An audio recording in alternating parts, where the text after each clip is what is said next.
was fun. What is up, guys? Welcome back. I'm Eric. That is Phil. I'm Phil. This is Beyond the Barrel Bourbon on YouTube, Instagram, TikTok, all that good stuff. Phil, Yo. I popped into the store this morning. Uh-huh. Uh-huh. I had to go tell Joe, hey Joe. It a And he had the brand new Bardstown Silver Oak collaborative series on the shelf. It still has some left, and I had to get it, man. I'll start opening it while we're talking. Well, I know how much you love wine finishes. Oh, well, listen. Jazz, if I don't like wine finishes, don't hold it against me. But you know what though? Last time we had a wine finish, here's something to throw. I enjoyed it. Which was that sherry cask. Well, I Ooh. have That was nice. the mash bill pulled up because this one they don't put on the bottle. So I had to go and look up the label here. So it looks like a it's healthy pour. 14-year Kentucky, 25% of the blend, 75, 13, 12. So that's probably turkey, maybe beam. Turkey beam. One of the ones in there I was reading, I thought looked like it could have been Heaven Hill. 12-year, 23% Tennessee whiskey. Which Corn 84, you could 8% rye, 8% malted barley. assume that's Dickel. Probably Dickel, yeah.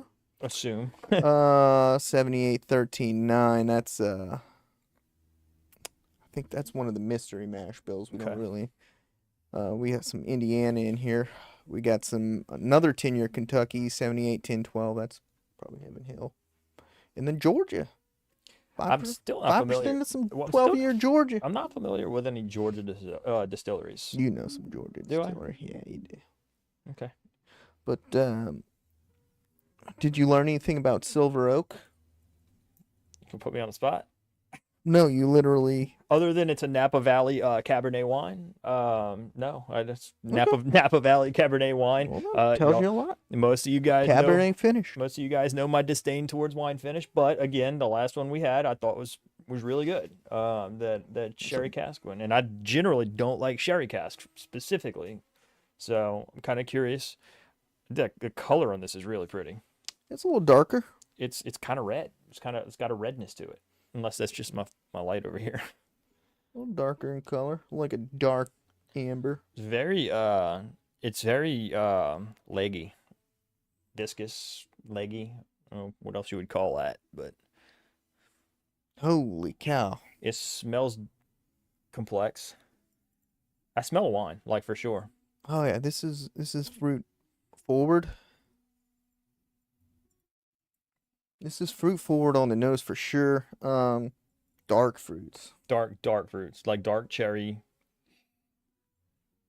Like I get a hint of it sounds really stupid because it's wine, but I get a hint of grape. I almost get like a Fig Newton. I like Fig Newtons. So kind of like that fruity. Well, I guess you would say fig. I guess would be the term we use. But it's like that fruity Fig Newton-y, figgy note. Yeah.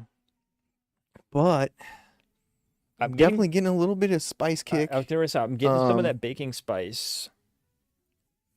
But there's like a. Do you smell? There's a hint of nuttiness here. I don't smell. And normally I would get that. Not peanut.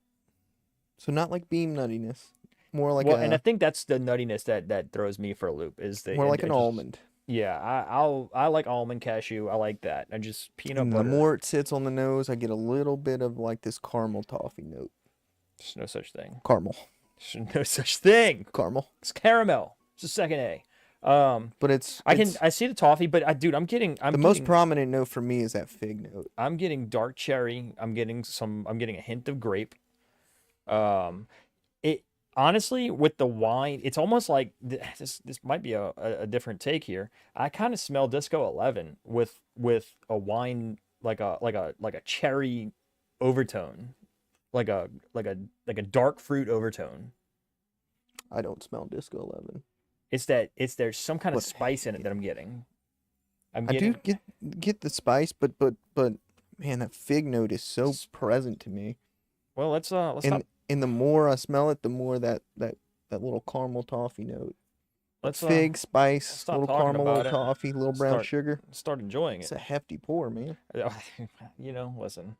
I mean, it's a drinking pour. Listen, it's alive. It's after hours. It's Jesus, it's almost 6 o'clock. So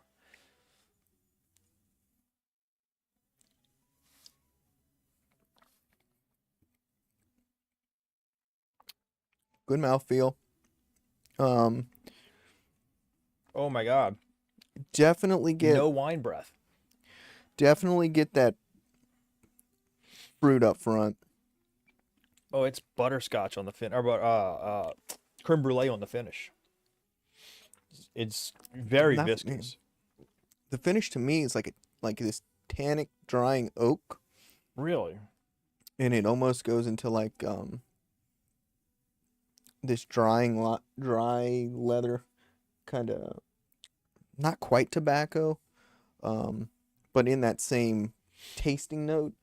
Um, but yeah, it's more of a drying tannic finish to me. Are you a fan? It sticks around a bit.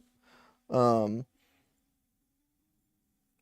that like it doesn't dry and then like the flavor leaves your palate. Mm-hmm. There's still some flavor hanging around with that kind of drying, a little bit of oak, a little bit of dry leather on the finish. Let me go for another sip, see if I I'm can. on my second. It's definitely got a spice on the back end of it. Um, it's the initial palate spike's very complex. Not I'm not gonna say complex There's, like the Amrut, where it's like you got like an explosion of these different wild flavors, but there's definitely something there. I mean, I'm getting that fruit up front, that kind of dark fruit, figgy, berry fruit up front, but I'm getting nuttiness here. Are you? Right after the fruit kicks in, goes to nuttiness. Then there's a spike of bacon spices, Mhm. and then that dry tannic I'm picking up a lot oak of finish. I'm picking up a lot of the spices. I'm picking up a ton of baking spice on this. I mean, that finish hangs around for a while, and the more it hangs around, the more it leans to that. The more I start picking up that dry leather note. Mm-hmm. But yeah, that's how it kind of transitions for me. I wasn't picking up. It's almost like what you would expect from a malted, Mm-hmm. um, but it's not quite as heavy as like a higher malt content. So but it's there. Are you getting like there's certain other ones that we've had where you just get loaded down with the wine taste. I'm not getting that. I mean it's there. Like it's subtle. It's a hint. There's a hint of it, but it's subtle. You know. Um, well, the thing is, the other flavors kick in and kind of overwhelm the fruit Mm-hmm. before the fruit um really becomes overbearing. So it's very balanced up front. I do see what you're talking about on the back end. Now that I'm kind of getting more into it, it's got this. I see what you're talking about. This drying kind of feel, Hmm. right? It's kind of like it sits on the back of your tongue for a while. The mouth feels fabulous. Like I'll give it that. It's that little effervescent kind of Yeah. tingles, dries away, but you're left with that little malt presence, um, of the dry leather. Um, I'll do one more sip here. One more, man. You got half a glass there. Well, I'm gonna finish it off camera to see if I can really nail it down. But there's definitely. I'm surprised you're not picking up any nuttiness here. Well, I think outside of the peanuts, I'm not as sensitive to like the almonds and the now pecans I'll pick up on, but I'm not really getting I tell you what, the other thing about Another one. these collab series is Bardstown in their collabs. If you actually look, I don't know if this will show up on camera with the light shining through it, but they actually put the other company's logo in the bottle, like on the back of the bottle. So it's actually on the back of the bottle. So that's the Silver Oak logo. And I noticed that they did that on the Amrut. They did that on the Foursquare also. So it's pretty cool that they're showing that love to their to the people they're collaborating with. Bardstown always does my favorite bottles. Oh, Bottle the design. bottle design's The incredible. Disco 11's still my favorite Yes. looking bottle I have on my shelf. Disco 11's hard to beat, man. Like Well, just overall in Disco general. 12? We haven't got it, man. It's not coming to Louisiana. What can I say? Disco 12? We may get some though. Um, We may get some. yeah, I think I've got this pretty. So, like I said, the fruit up Let me see if I front, can search for the nuttiness you're talking about. it's right after the initial fruit kick. So right after you get those kind of almost like up front, it's like grape jam, Mm-hmm. and then I get the nuttiness, and then followed almost immediately by the nuttiness is that spice kick, the baking spice. I see what you're saying. Okay, so Then that dry tannic note, so and then all right, so that the dry tannic dry note, leather the that dry hangs around on the so finish. what you're getting is the dry tannic note. So I see, all right, I can see the nuttiness. I can see like the almond, like an almond buttercream almost, right? The tannic note that I'm getting, that what I'm thinking you're tasting, and what you're calling that is what I'm calling the wine. I'm getting the wine on the finish now. I'm getting it towards the tail end of the palate, right before the finish. It's not off-putting for me, right? Like in a lot of times I run into these wine situations. I'm like, oh my God, this is not good, but this isn't bad, you know? But the question is it $160 good? Because that's about what the MSRP Yeah. is on. I I- think all their that's- collabs are about all their 160. collabs are in that 150, 160 range. And, you know, it's a hard question, right? If you've got money and you're looking for an experience, sure, right? If, it's you got $300 to your name and you're looking for a, you know, bang for buck, I don't know, right? And I say that with the most respect, right? I'm not saying it as a bad thing. I'm just saying that like it's a good pour. It's a good bottle. It's a great looking bottle. The juice inside's good. Bardstown can do no wrong. It's quality juice, yes. I agree. Do I think I would personally pay 160 for it? Probably not. Probably not. I'd much rather pay 160 for the Amrut. To be honest with you. I think I'm with you on that. I think I also enjoyed the Amrut a little bit more than this one. And that, again, it's not necessarily a bad thing, right? I think that Well, I mean, it's a collab series. There's a taste for everyone. yeah, if you're a wine person, you'll like it, right? Like if you're I do think this would lend itself more to a wine drinker, not because of that fruitiness, specifically a red wine kind of Cabernet your drinker, dad would probably love this. where you're drinking and you get those kind of drying tannic notes on those wines. Some people, so a lot of people tend to drift towards red wines when they're trying to get away from like the sweeter Yeah. whites. Although there's some sweeter red wines, obviously, Mhm. but the reds I like, the reds, people I know that like reds, like to get them more from away from the sweet, more to the drying. Right. So this would lend itself probably to someone that's more of a wine drinker, specifically Cabernet. I think that's a very apt for. I feel like my uncle would The like. I tannicness feel like here. my uncle would like this. I feel like your dad would like this. Because you're getting that subtle wine note to it, but you also understand you're drinking a bourbon.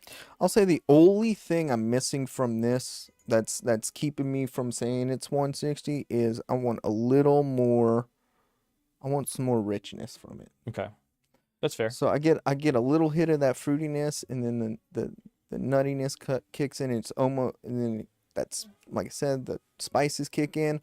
I want more of that brown sugar, caramel, and I think your uncle would be in that same boat, where kind of just a little bit more of that I do- traditional bourbon note. I'm starting to get that nuttiness that you're talking about. Yeah, it's I'm in starting. there. I'm starting to get a lot more of it now, as it's opening up a little bit more.